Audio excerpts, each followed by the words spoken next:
Hi Leyla, thank you so much for coming to be with us today. So can you just tell us a little bit about yourself? Where are you from? Where did you grow up? What do you do? I was born in Somalia, but I only lived there for 10 days after I was born. I'm a bit of a Cosmo child. My dad worked for an Italian company. He was an engineer, but they were based in Saudi Arabia. So I lived in the deserts of Saudi Arabia till the age of 2, 3 years old, and then to Italy, then back to Somalia, and then to the UK.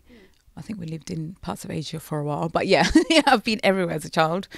But we moved to the UK at the age of 12 without speaking English. That was interesting. Right now in my life, I'm a psychotherapist in practice. But for the past 11 years, I've been an anti-female genital mutilation campaigner.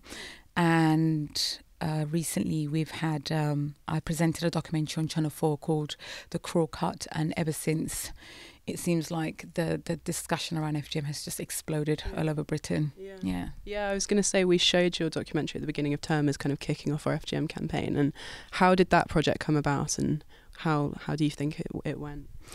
The making of this film actually was quite it wasn't that simple. I mean, I've been in discussions with Channel 4 for at least 5, 6 years, but I wanted to make sure it was something that I was happy with and my daughter was happy with. So if everyone likes it, then that's fine, but I had to be happy with it. I mean, I think the reason the film was so successful, I think everybody that was involved, there was so much passion in the film, from the commissioner at Channel 4 to the director to the runners, everybody who was involved were very proud of this film.